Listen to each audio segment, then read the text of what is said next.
Bueno, Ok. ¿dónde comienzo? 1968, como pues antes de, pasando el primer trimestre de ese año, empezó a gestarse un enorme movimiento que empezó en París para conseguir mayores libertades democráticas. Todos los estudiantes franceses empezaron a pensar en que había que tener, fíjate, una época de auge económico, Ujú. había trabajos, había recursos, había estudios, pero no había la suficiente democracia.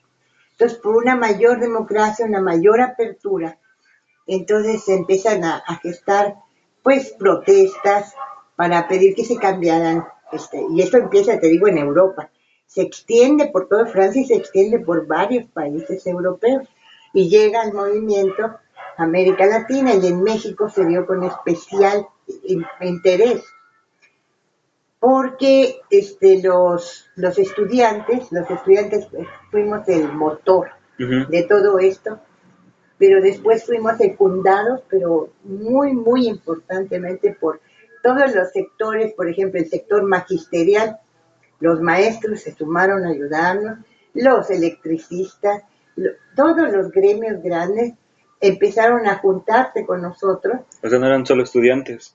con los estudiantes, Ajá. pero sobre todo el movimiento del 68 en México estuvo dirigido por los universitarios, los chapingueros, o sea, los maestros. El Consejo Nacional se hizo, bueno, pues con Eberto Castillo por parte de la UNAM y gentes muy, muy destacadas de parte de la UNAM, del Politécnico, de la pues base, Chapingo, la Escuela Nacional de Agricultura.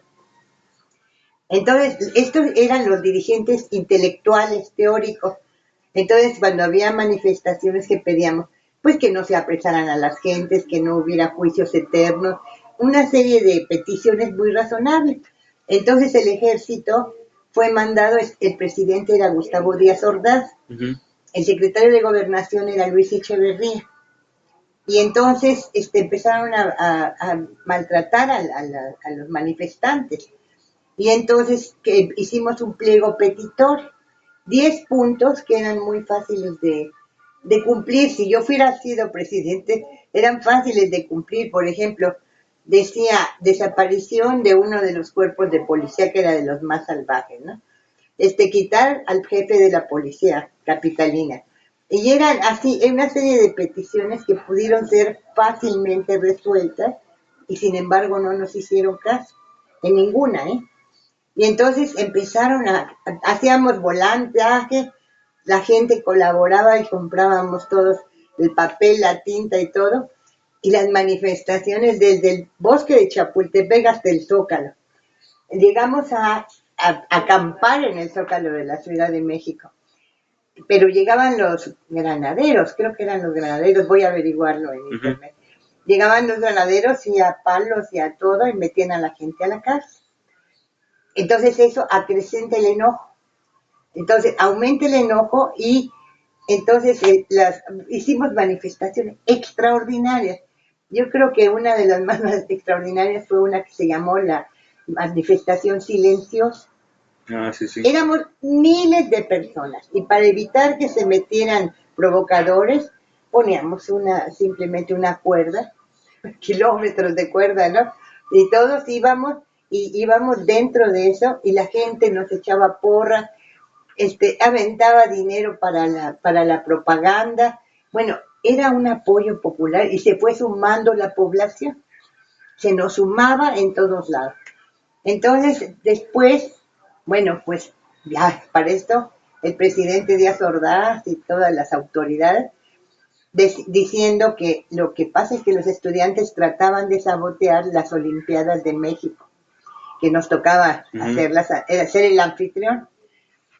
Entonces, pero nunca, y eso jamás en ningún folleto lo encontrarás, en ningún libro, que ningún estudiante pretendía nada contra las Olimpiadas.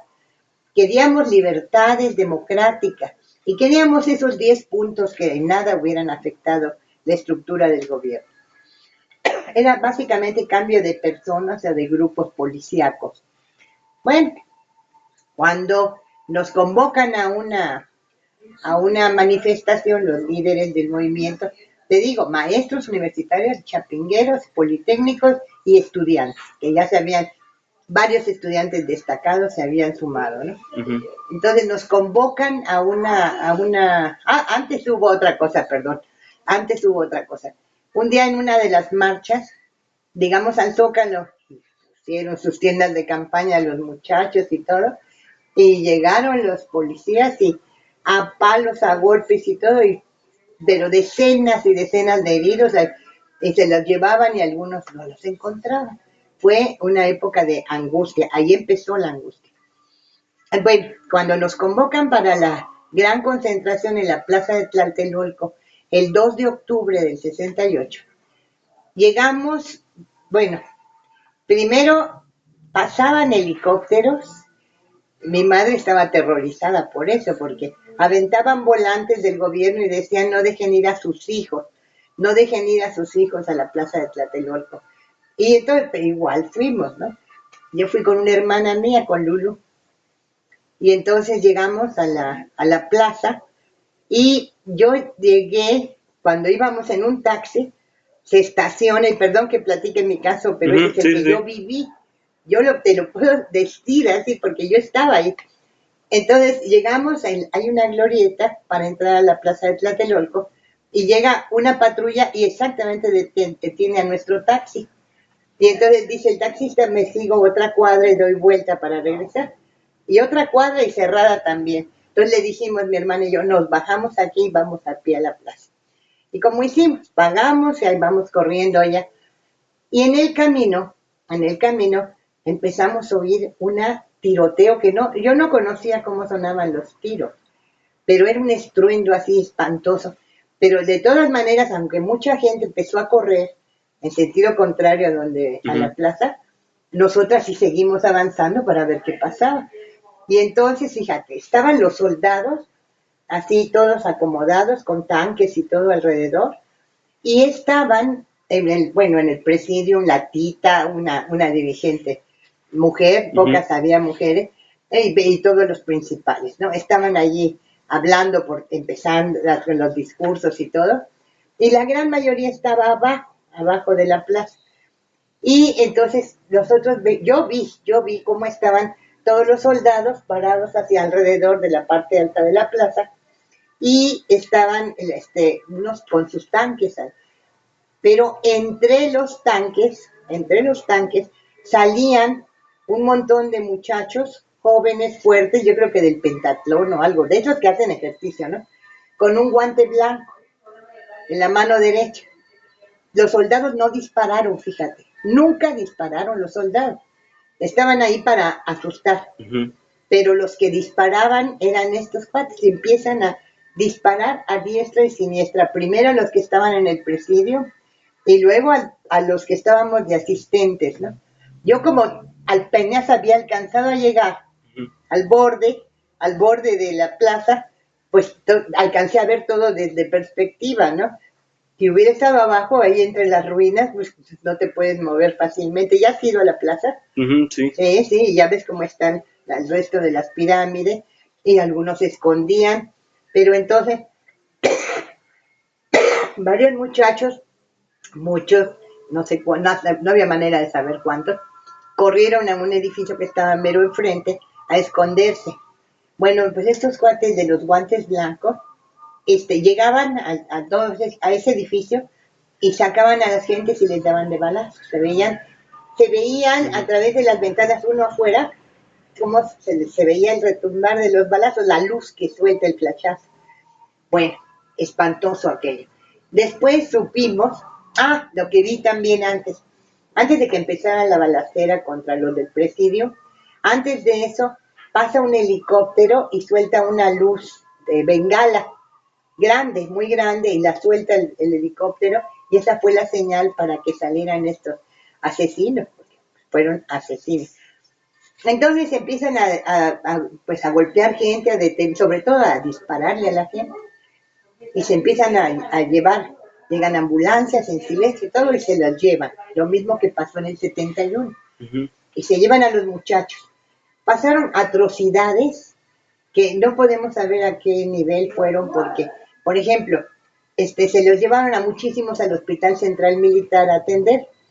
Allí en el hospital, gente moribunda, gente herida, llegaron estos del guante blanco a disparar y matarlos en su cama de hospital. Fue la cosa más espantosa, la lista de desaparecidos más grande que la lista de detenidos. Los detenidos los metieron a la cárcel. Después, algunos los torturaron, la mayoría que eran importantes los torturaron. Y luego cuando tuvieron suerte los sometieron a juicio y cuando no, desaparecieron. Hubo cientos de muertos, cientos de estudiantes muertos. Y fue aquello, pues una vergüenza para todo el mundo. Y al día siguiente todos felices que las Olimpiadas del gobierno, ¿no? Que las Olimpiadas se habían salvado. ¿Cuál, por favor? Si nadie quería nada contra las Olimpiadas. Fue un genocidio, realmente un genocidio. Genocidio quiere decir tratar de aniquilar totalmente a un pueblo. Lo que hicieron los nazis contra los judíos. Eso es genocidio. Trataban de aniquilar a todos los que protestábamos pidiendo mayores libertades democráticas. Eso fue así como... Pasaron 3 años, la muerte de esa fue así terrible. Dejó de haber manifestaciones, vinieron las Olimpiadas, pasaba el tiempo y en el 10 de junio de 1971 nos volvieron a convocar y volvimos a salir a la calle. Todos los estudiantes, ahí vamos. Salimos del casco de Santo Tomás rumbo al Zócalo, ¿no? Salimos del casco y para esto, ¿quién va a dirigir la manifestación después de la masacre aquella? Pues claro que era peligroso, sabíamos que era peligroso y fue peligroso. Bueno, estaban peleándose cuáles eran las escuelas más combativas. Economía, UNAM.